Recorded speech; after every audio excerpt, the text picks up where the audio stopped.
कहते हैं आज भी बहुत सारे ऐसे गांव हैं जहां आधुनिकता बिल्कुल नहीं है। ऐसा ही एक गांव था हीरापुर।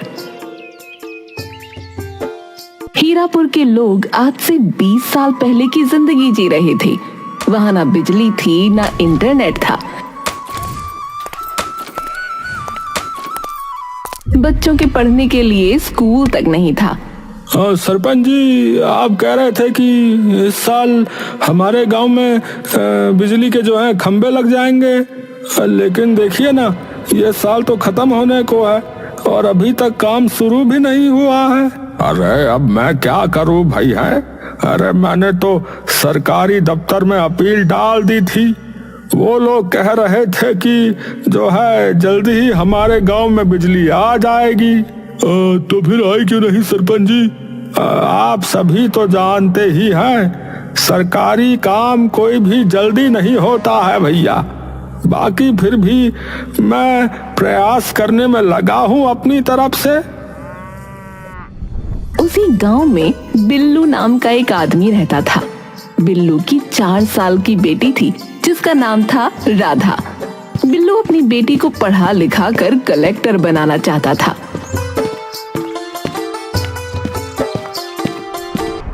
लेकिन स्कूल गांव से दूर होने के कारण वो अपनी बेटी को स्कूल नहीं भेज पाता था।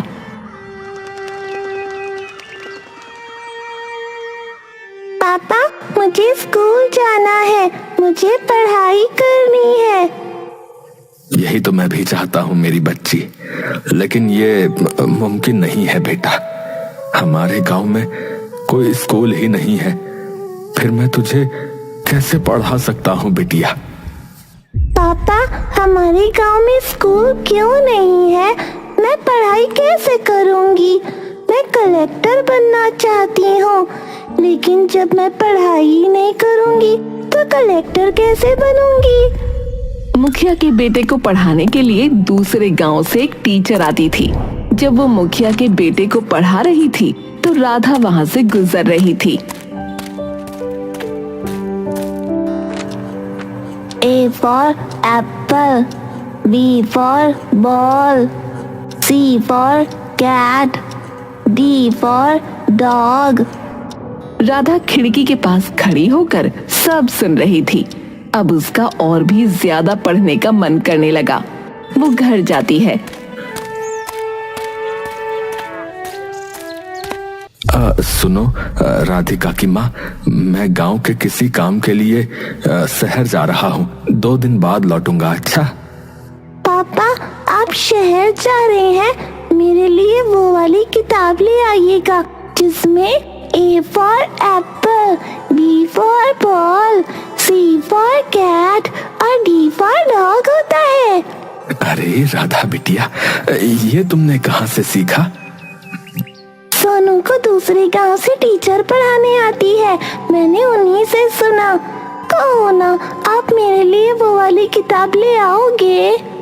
हाँ हाँ मेरी बच्ची, शाबाश, मैं जरूर लेके आऊंगा बेटा। ऐसा कहकर बिल्लू मुखिया के साथ शहर के लिए निकल गया। शहर में बिल्लू बच्चों को स्कूल जाता देखकर बहुत खुश हो रहा था। मुखिया जी, आपको नहीं लगता कि हमारे गांव में एक स्कूल भी होना चाहिए? स्कूल ना होने की वजह से बच्चों के सपने ही बनकर रह जाते हैं। मैंने स्कूल के लिए भी अपने जिला के कलेक्टर से बात की थी, पर वहां से जो है कोई जवाब ही नहीं आया। अच्छा, फिर आज हम ये शहर में क्या करने आए हैं मुखिया जी? अरे वही बिजली के लिए एक बार फिर से बात करने, और क्या पता इस बार सरकारी बाबू हमारी बात सुन लें। मुखिया और बिल्लू कलेक्टर के ऑफिस जाते हैं, लेकिन उन दोनों को कलेक्टर से मिलने की अनुमति ही नहीं मिलती। अरे ऐसे कैसे आप हमें ऑफिस के अंदर जाने से मना कर रहे हैं? अरे हमें पूरा हक है कलेक्टर साहब को अपनी परेशानी बताने का। अरे भाई साहब देखिए, कलेक्टर साहब जो है अभी किसी इम्पोर्टेंट काम में व्यस्त है, समझे?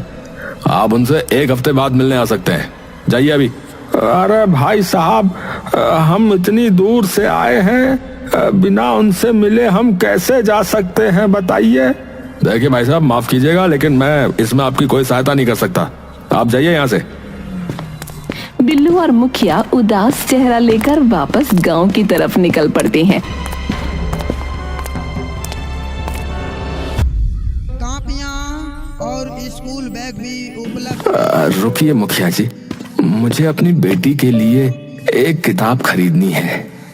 है? अरे तू किताब खरीद कर क्या करेगा? कौन सा तेरी बेटी को पढ़ना आता है? ऐसा नहीं है मुखिया जी, वो थोड़ा बहुत पढ़ लिख लेती है। हाँ, कॉपियां और स्कूल बैग भी उपलब्ध हैं। रात होने से पहले ही बिल्लू अपने घर पहुंच जाता है।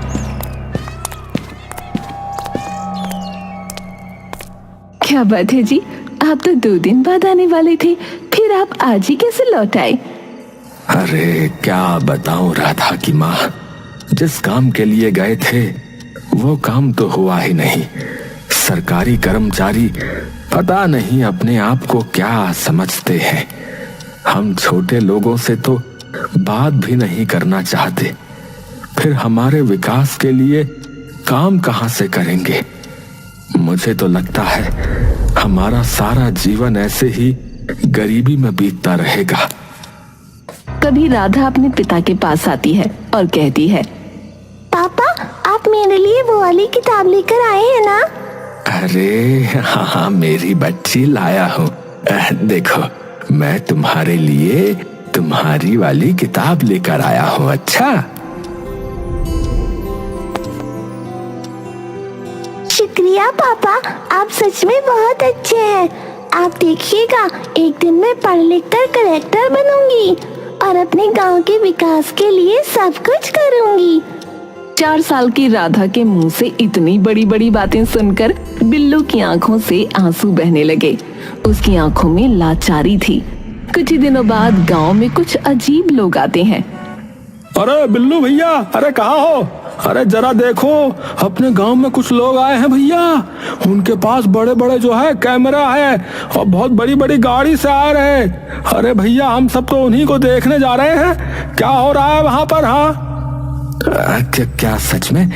चलो मैं भी आता हूँ भैया, मैं भी आ रहा हूँ। बिल्लू के पीछे पीछे उसकी बेटी भी भागने लगती है। वो लोग देखते हैं कि वहां पर कुछ बड़े लोग आए हुए हैं। देखिए, हम लोग इन्फ्लुएंसर्स हैं, हम गरीब लोगों की मदद करते हैं और वीडियो बनाते हैं ताकि हमारी वीडियो देखने वाले लोग हमसे इन्फ्लुएंस हो सकें और वो भी हमारी तरह लोगों की मदद करें। तो क्या आप यहाँ पर हमारी सहायता करने आई हैं? जी, मैं यहाँ आप लोगों की मदद करने ही तो आई हूँ। बहुत रिसर्च के बाद मुझे इस गांव के बारे में पता चला कि ये गांव बहुत ज्यादा पिछड़ा हुआ है। आप लोगों को सबसे ज्यादा जिस चीज की जरूरत हो आप मुझे बताइए। उस औरत की बात सुनकर गांव के काफी सारे लोग बिजली की मांग करते हैं। तभी भीड़ में से बिल्लू बाहर निकल कर आता है। अब माफ कीजिएगा लेकिन मैं आप लोगों की बात से यहाँ पर सहमत नहीं हूँ। ये बात सही है कि गांव को बिजली की आवश्यकता है, लेकिन उससे भी अधिक आवश्यकता गांव को शिक्षा की है। बिना बिजली के तो हम कई सालों से रहते आ ही रहे हैं। 1-2 साल बाद सरकार यहाँ बिजली लगवा ही देगी, लेकिन शिक्षा उसकी तो कोई चर्चा ही नहीं करता है। अरे लेकिन बिल्लू भाई, एक बात बताओ है, अरे बिना बिजली के शिक्षा भी मुमकिन नहीं है भैया, समझे? हमें पहले जो है बिजली की जरूरत है भैया। हाँ, अरे नहीं नहीं भाई, हमें सबसे अधिक शिक्षा की आवश्यकता है। हमारा गांव शिक्षित हो जाएगा तो गांव अपने आप विकसित होगा। फिर बिजली क्या, वो क्या कहते हैं, हाँ, इंटरनेट तक हमारे गांव में आ जाएगा। इन्फ्लुएंसर जिसका नाम माया था, वो बिल्लू की बातों से सहमत होती है और उसकी तारीफ करते हुए कहती है, सीरियसली आपकी बातों ने तो मेरा दिल जीत लिया। आप सही कह रहे हैं, education is most important thing. लेकिन फिर भी हम इस गांव के बच्चों से जानना चाहेंगे कि इस बारे में उनकी क्या इच्छा हो सकती है। माया की नजर छोटी सी प्यारी सी राधा पर जाती है। वो राधा को अपने पास बुलाती है। बेटा, आपका नाम क्या है? मेरा नाम राधा है। अच्छा, आप बताओ, आपको अपने घर में लाइट चाहिए या स्कूल जाना है? मुझे स्कूल जाना है। मैं तो कब से स्कूल जाना चाहती हूँ, लेकिन पापा मेरा दाखिला स्कूल में नहीं करवाते। वो कहते हैं स्कूल हमारे गांव से बहुत दूर है और हमारे पास वहाँ तक जाने का कोई साधन भी नहीं है। इसका मतलब आपको पढ़ाई करना बहुत पसंद है? हाँ, मैं पढ़ लिख कर कलेक्टर बनना चाहती हूँ और मैं अपने गांव के लिए बहुत कुछ करना चाहती हूँ। राधा की बातों से बिल्लू को बहुत गर्व महसूस होता है और वो इन्फ्लुएंसर माया भी खुश हो जाती है। तो तय रहा, मैं यहाँ एक स्कूल बनवाऊंगी एंड ऑफ कोर्स वहाँ पढ़ाई के लिए कोई फीस नहीं लगेगी, क्योंकि वो एक प्राथमिक विद्यालय होगा। मैं सरकार की अनुमति लेकर ही यहाँ स्कूल बनवाऊंगी। माया की बात सुनकर गांव के लोग बहुत खुश होते हैं। कुछ ही दिनों बाद स्कूल बनने का काम शुरू हो जाता है।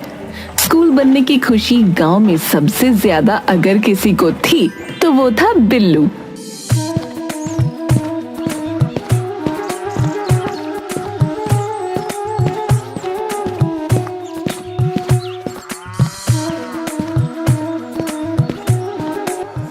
क्या बात है बिल्लू भाई, तुम्हारी बात तो सच हो गई। देखो गांव में अब स्कूल बन रहा है। हाँ, अरे इस बात से मुझसे अधिक कोई प्रसन्न नहीं हो सकता मोहन भाई। मैं सदा से पढ़ लिख कर जो है कलेक्टर बनना चाहता था, लेकिन गांव में स्कूल ना होने के कारण मेरा ये सपना ही रह गया था भाई।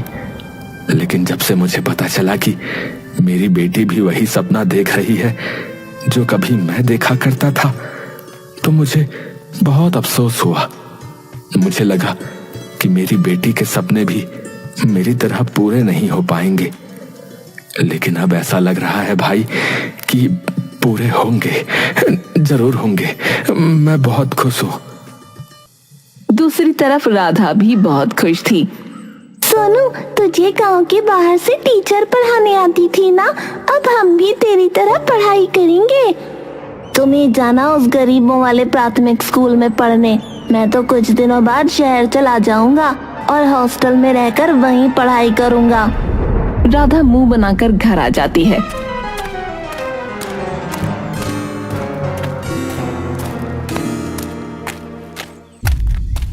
जब उसके पापा घर आते हैं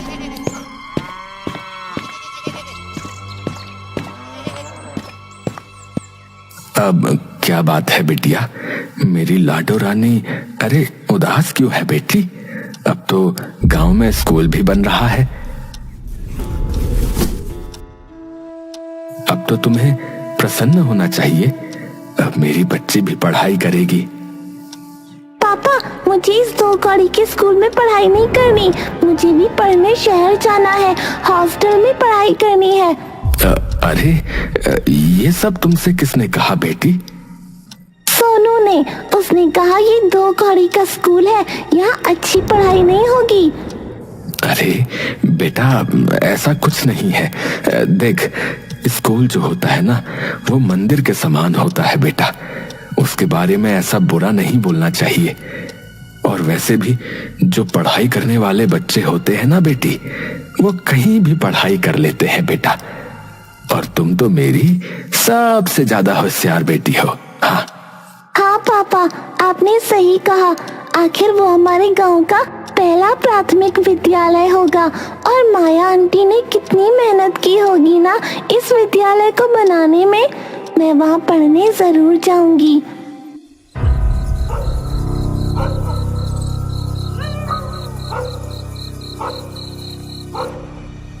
आखिरकार 6 महीने के इंतजार के बाद गांव का पहला प्राथमिक विद्यालय बनकर तैयार हो गया। मैं यहाँ आई थी तो सिर्फ वीडियो शूट करने, लेकिन इस गांव ने मुझे इतना प्यार किया कि मुझे यहाँ से लगाव हो गया है। मैं आप लोगों को बहुत मिस करूंगी। मैंने स्कूल के ऊपर सोलर पैनल लगवाए हैं, जिससे पूरी गांव में तो नहीं लेकिन स्कूल में बिजली जरूर रहेगी। तब मुखिया कहता है, मैडम जी, आपने हमारे गांव के लिए बहुत बड़ी चीज की है। भले ही आपने ऐसा वीडियो के लिए किया हो, लेकिन आपकी इस छोटी सी पहल ने हमें विकास तक पहुंचने की सबसे मुश्किल सीढ़ी को पार करवा दिया है। हम गांव वाले जो है आपके सदा आभारी रहेंगे। नहीं नहीं, आप ऐसा मत कहिए, ये तो मेरा काम है। मेरे थोड़े से पैसे और थोड़ी सी मेहनत से अगर इस गांव के बच्चों का भविष्य बन जाएगा तो ये मेरे लिए बहुत खुशी की बात होगी। ठीक है, अब मैं चलती हूँ। अलविदा लेकर माया वहां से चली जाती है।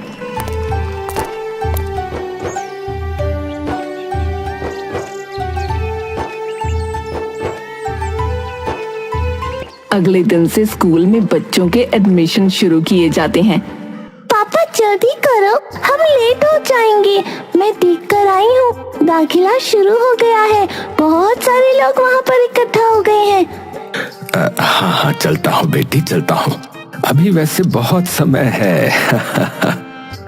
जल्दी चलो।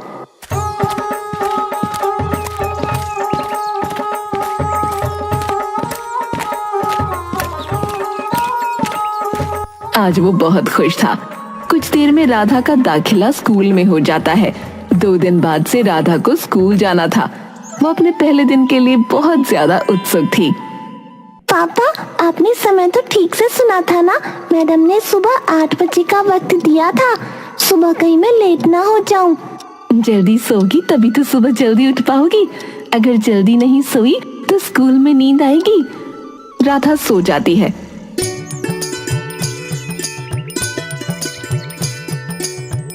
अगली सुबह जल्दी जल्दी तैयार होकर वो स्कूल चली जाती है। आज उसका स्कूल में पहला दिन था, इसलिए वो बहुत खुश थी। जब वो अपनी क्लास में पहुंची, मैडम, क्या मैं अंदर आ जाऊं? आ जाओ। अरे ये क्या कपड़े पहन कर आई हो? बेटा, कल से स्कूल यूनिफॉर्म पहन कर आना। मम्मी पापा से कहना कि वो तुम्हें स्कूल यूनिफॉर्म और नर्सरी की किताबें दिला दें। ठीक है मैडम, मैं कह दूंगी। छुट्टी के बाद जब राधा घर जाती है, मम्मी पापा कहाँ हैं? बेटा, पापा तो खेत पर गए हैं काम करने। अब तुम कहाँ जा रही हो? खेत जा रही हूँ, मुझे पापा से बहुत जरूरी बात करनी है।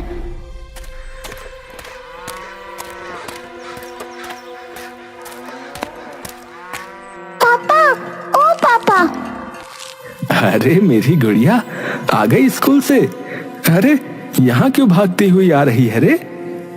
पापा, टीचर ने कहा है कल से स्कूल यूनिफॉर्म पहन कर जाना और नर्सरी क्लास की किताबें भी लेकर जाना। आज तो टीचर ने कुछ नहीं कहा, लेकिन कल नहीं लेकर गई तो डांट पड़ेगी। अच्छा अच्छा, ठीक है मेरी गुड़िया। अभी एक काम कर, तू जल्दी से घर जा, ठीक है? मैं शाम को जब आऊंगा तो फिर हम बाजार चलेंगे, ठीक है? जा। बिल्लू सोच में पड़ गया, क्योंकि उसके पास तो ड्रेस और किताबें लाने के पैसे ही नहीं थे। वो शाम को घर जाता है और मंदिर में से चांदी का सिक्का उठा लेता है। ये आप क्या कर रहे हैं? मंदिर से चांदी का सिक्का क्यों उठा लिया? वो मैं ये सिक्का बेचकर राधा के लिए ड्रेस और किताबें लेने जा रहा हूँ। देखा आपने, पढ़ाई लिखाई सिर्फ स्कूल जाने तक सीमित नहीं होती, उसमें और भी बहुत खर्चे होते हैं। ऐसे तो आप एक एक करके घर का सारा सामान बेच देंगे। हाँ, क्यों नहीं, मैं सब बेच दूंगा, लेकिन मैं अपनी बेटी की सारी इच्छाएं पूरी करूंगा। मैं नहीं चाहता कि कोई भी कारण उसकी पढ़ाई में बाधा बने।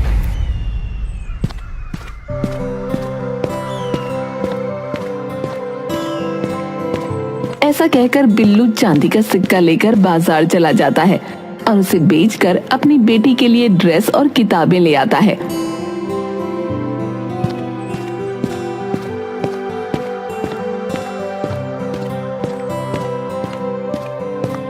राधा की हर एक जरूरत को बिल्लू जरूर पूरा करता था, लेकिन राधा की पढ़ाई लिखाई का खर्चा उठाना उनके लिए बहुत मुश्किल हो रहा था। मैंने कहा था ना, प्राथमिक विद्यालय है तो क्या हुआ, पढ़ाई लिखाई में बहुत खर्चा होता है। तुम सही कह रही हो, लेकिन क्या हम अपनी आर्थिक तंगी की वजह से अपनी बेटी की पढ़ाई छुड़ा दें? बोलो, क्या तुम इस बात से सहमत हो? क्या तुम सच में नहीं चाहते कि हमारी बेटी पढ़ लिख कर कलेक्टर बने? देखिए, कौन सी माँ नहीं चाहेगी कि उसकी बेटी बहुत आगे जाए, लेकिन क्या? बोलो, अगर हम दोनों मिलकर काम करेंगे तो हम अपनी बेटी को पढ़ा सकते हैं। बिल्लू की पत्नी बिल्लू की बातों से सहमत हो जाती है और अपने लायक कोई काम ढूंढने लगती है। तभी उसकी पत्नी को गांव के सेठ तिवारी लाल के यहाँ साफ सफाई का काम मिल जाता है। आप जानते हैं, सेठ तिवारी लाल के यहाँ मुझे साफ सफाई का काम मिल गया है। मैं बहुत खुश हूँ। अब हम अपनी बेटी की सारी जरूरतें पूरी कर सकेंगे। तुमने सही कहा, मुझे माफ करना। मेरे होते हुए भी मैंने तुम्हें काम करने को बोला। आप कैसी बातें कर रही हैं? मैं आपकी पत्नी हूँ। मैंने सुख और दुख दोनों में आपका साथ देने की कसम खाई है। फिर क्या था, बिल्लू की पत्नी तिवारी लाल के यहाँ काम करने लगती है। लेकिन सेठ तिवारी लाल की हरकतें कुछ ठीक नहीं थीं। वो किसी न किसी बहाने बिल्लू की पत्नी शर्मीली को गलत ढंग से छूने की कोशिश करता रहता था।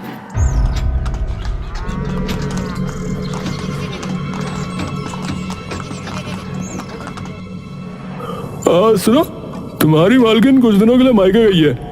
अब से मेरा ध्यान तुम्हें ही रखना है, ठीक है? क्या मतलब?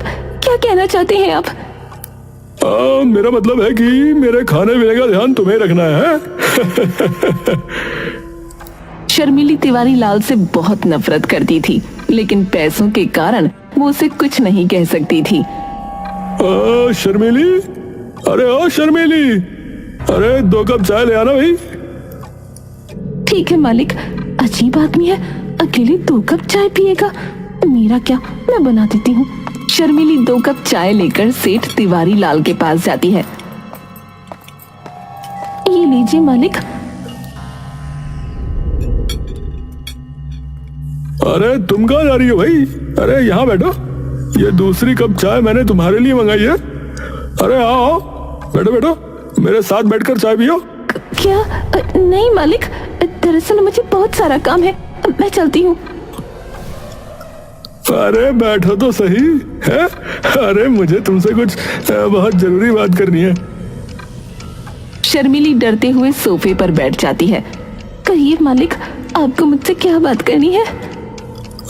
देखो भाई, इसमें तो कोई शक नहीं है कि तुम बहुत खूबसूरत हो।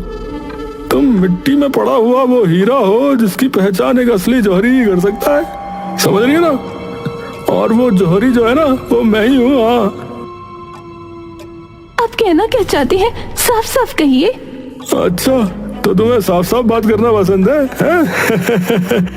मैं कुछ ज्यादा नहीं चाहता। बस मैं इतना चाहता हूँ कि तुम मेरी ख्वाहिश पूरी कर दो, और बदले में मैं तुम्हें मुंह मांगी कीमत दूंगा। आखिर पूरा गांव जानता है कि तुम्हें और तुम्हारे पति को पैसों की कितनी जरूरत है। और मैंने सुना है कि तुम अपनी बेटी को कलेक्टर भी बनाना चाहती हो भाई, है? ये आप क्या कह रहे हैं मालिक? आप मुझे जैसी औरत समझ रहे हैं, मैं वैसी नहीं हूँ। माना हम गरीब हैं, लेकिन इसका मतलब ये नहीं कि मैं पैसों के लिए कुछ भी करूँ। ऐसा कहकर शर्मिली उठकर जाने लगती है।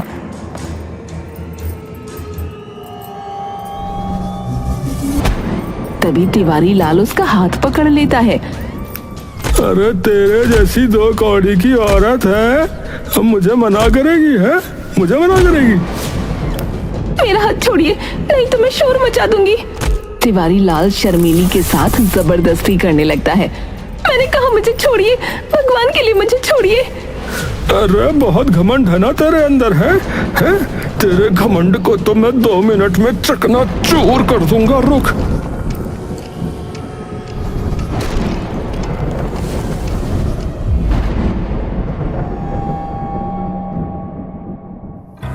अरे ये तुम क्या कर रही हो? इस तरह मेरे सामने अपनी साड़ी मत उतारो। तुम जैसा समझ रही हो मैं वैसा नहीं हूँ। हाँ, अरे अगर पैसे चाहिए तो मैं वैसे ही दे दूंगा भाई। क्या? ये आप क्या कह रहे हैं? तभी शर्मिली की नजर बाहर की तरफ जाती है। वो देखती है कि उसकी मालकिन यानी कि तिवारी लाल की पत्नी वापस घर आ रही थी। ये सब क्या हो रहा है? देखो ना डार्लिंग, मुझे अकेला देखकर ये मौके का फायदा उठाना चाहती है। इसने मुझसे पैसे मांगे, मैंने मना कर दिया तो पता नहीं क्या क्या करने लगी। हाँ, आप झूठ बोल रहे हैं। मालकिन इन्होंने चाय के बहाने मुझे यहाँ बुलाया था, फिर मेरे साथ जबरदस्ती करने लगे। तेरी इतनी हिम्मत, एक तो गलत काम करती है, ऊपर से मेरे पति पर इल्जाम लगा रही है। तुझे तो मैं छोड़ूंगी नहीं। मालकिन शर्मीली के बाल पकड़कर गांव के बीचों बीच ले जाती है।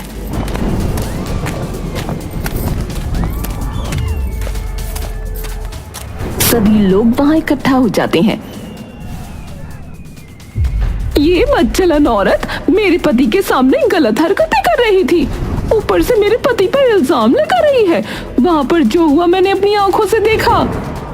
शर्मीली तू ऐसी है, हमें नहीं पता था। सेठ तिवारी लाल कितने सीधे आदमी हैं, गांव में सब जानते हैं। गांव वालों, इसे तो पत्थर से मारना चाहिए। सभी गांव वाले राधा की माँ को पत्थर से मारने लगते हैं। स्कूल से वापस लौट रही राधा जब गांव के बीचों बीच इतनी भीड़ देखती है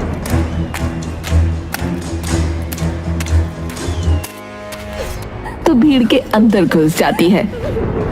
माँ, ये सब क्या हो रहा है? आप लोग मेरी माँ को क्यों मार रहे हैं? रुक जाइए, मैंने कहा रुक जाइए। अरे तेरी माँ एक बदचलन औरत है, पैसों के लिए वो कुछ भी कर सकती है। ऐसा कुछ नहीं है, मेरी माँ ऐसी नहीं है, वो बहुत अच्छी है। तभी वहाँ बिल्लू भी आ जाता है।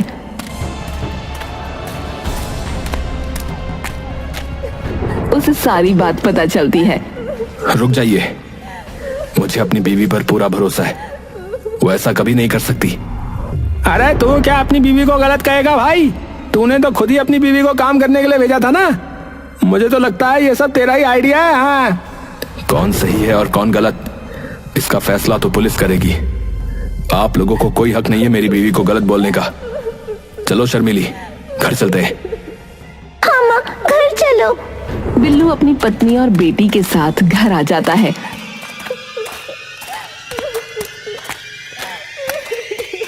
और पुलिस में इसकी कंप्लेंट लिखवाता है, लेकिन उसका कोई फायदा नहीं होता, क्योंकि सेठ तिवारी लाल पहले ही सारे सबूत मिटा चुका था और ऊपर से उसने पुलिस वालों को पैसे देकर शर्मिली को ही गलत साबित करवा दिया था। मुझे माफ कर देना शर्मिली, ये सब मेरी वजह से ही हुआ है। मैं तुम्हें न्याय भी नहीं दिलवा पाया, ना मैं तुम्हें काम करने के लिए भेजता और ना ये सब होता। नहीं पिताजी, सब मेरी गलती है। मेरी पढ़ाई के खर्चे की वजह से माँ काम करने गई थी, तभी ये सब हुआ। मैं पढ़ाई छोड़ दूंगी पापा। नहीं मेरी बच्ची, तू पढ़ाई ना छोड़ सकती। अगर तू पढ़ाई छोड़ देगी तो तेरी माँ का बदला कौन लेगा? अब तुझे ही कलेक्टर बनके मुझे न्याय दिलवाना है मेरी बच्ची। मैं जरूर कलेक्टर बनूंगी माँ, और आपको न्याय भी जरूर दिलवाऊंगी। ये आपकी बेटी का वादा है आपसे। छोटी सी राधा के मन में ये जुनून देखकर दोनों पति पत्नी बहुत खुश होते हैं। समय अपनी रफ्तार पकड़ चुका था। इस तरह 15 साल बीत गए, पता ही नहीं चला।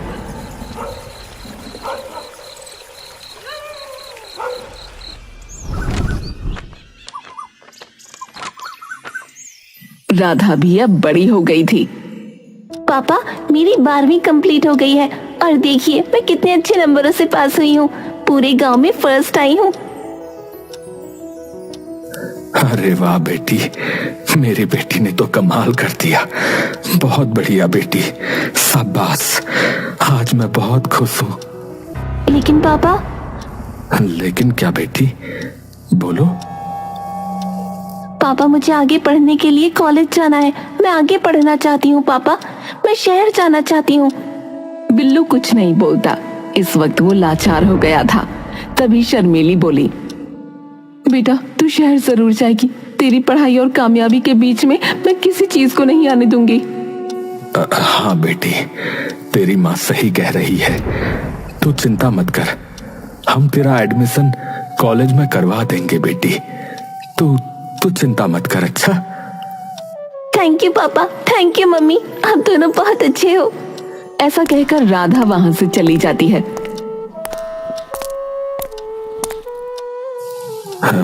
शर्मीली, हमने कह तो दिया कि हम बिटिया का एडमिशन शहर में करवा देंगे, लेकिन सोचा है कि कैसे करवाएंगे।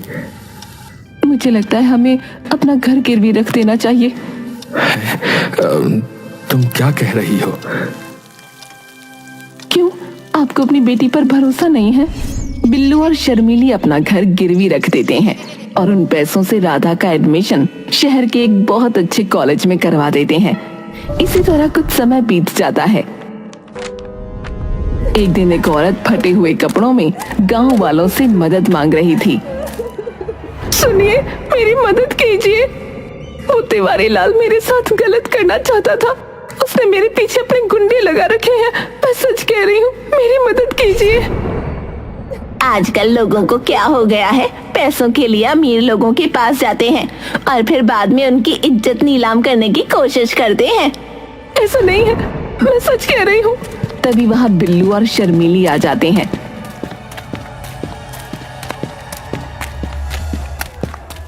मेरी मदद कीजिए, तिवारी लाल मेरे साथ गलत करना चाहता था। उसने अपने गुंडे मेरे पीछे लगा रखे हैं। अगर आप मेरी मदद नहीं करेंगे तो वो मुझे मार डालेगा। तुम चिंता मत करो, तुम्हें कुछ नहीं होगा। मैं तुम्हारी परेशानी समझ सकती हूँ। तभी वहाँ पर 2 गुंडे आ जाते हैं। ए बिल्लू, उस औरत को हमारे हवाले कर दे, नहीं तो तुझे मार मार कर अधमरा कर देंगे। हाँ, फालतू कुत्तों, जाकर बोल दो अपने मालिक से कि इस बार बिल्लू उसे नहीं छोड़ेगा।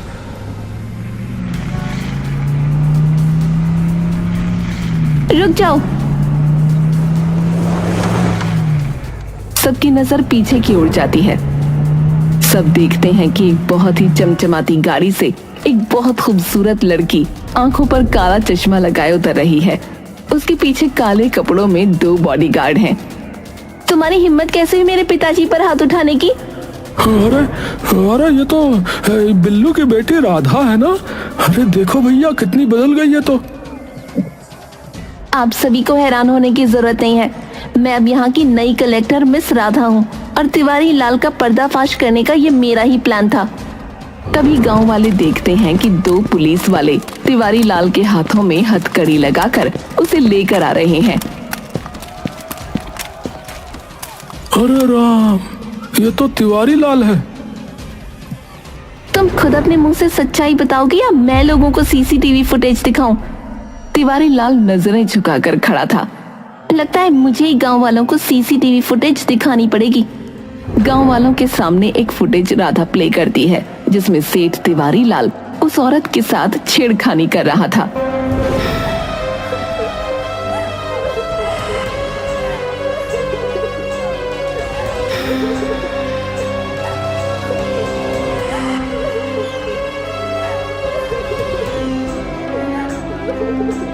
अरे राम राम भैया, छी छी छी छी है। ये तो सच में बहुत खराब आदमी है भैया। इसका मतलब सालों पहले शर्मीली सच कह रही थी। अरे राम राम, बहुत ही गलत हो गया भैया। ये आदमी ही बेकार है। अरे भैया, हम तो कह रहे हैं इस गुनाहगार को हमारे हवाले कर दो। हाँ, हम इसको मार मार के इसकी जान ले लेंगे। हाँ, हमारे गांव की औरतों के साथ ऐसा करता है ये। तो क्या कहते हैं, कर दूं तुम्हें इन लोगों के हवाले? अरे नहीं, अरे मुझे इन लोगों के हवाले मत करना। ये लोग मुझे चील कौवे की तरह नोच खाएंगे भाई। मुझे ले चलो भाई, मुझे ले चलो। पुलिस तिवारी लाल को अपनी जीप में बिठाकर ले जाती है। प्रणाम माँ। प्रणाम पिताजी। माफ कीजिए, मैंने आप लोगों को इसके बारे में कुछ नहीं बताया था क्योंकि मैं माँ के गुनहगार से बदला लेने के लिए बेचैन हो रही थी। मेरी बच्ची, मुझे तेरे ऊपर गर्व है। आज तूने अपने पिता का सपना पूरा कर दिया और अपनी माँ का बदला भी ले लिया। भगवान तेरी जैसी बेटी सबको दे।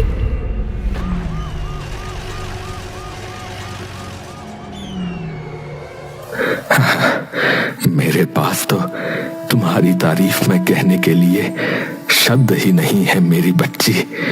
तुम्हें इस तरह बड़ी गाड़ी में आता देख आज मुझे बहुत प्रसन्नता हो रही है मेरी बच्ची। जुग जुग जियो मेरी बच्ची, खूब तरक्की करो।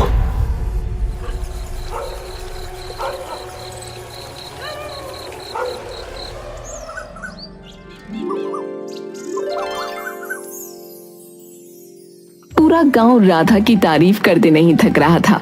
पूरे गांव को राधा पर बहुत गर्व था। गांव के सरपंच द्वारा भी राधा को सम्मानित किया जाता है।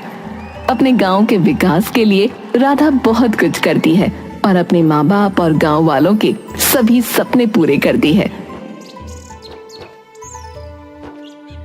और ये सब संभव हो पाया था उस इन्फ्लुएंसर माया के बनाए गांव के पहले प्राथमिक विद्यालय की वजह से, जिसने सिर्फ राधा की ही नहीं बल्कि हरिपुर के कई बच्चों के सपनों को पूरा किया था।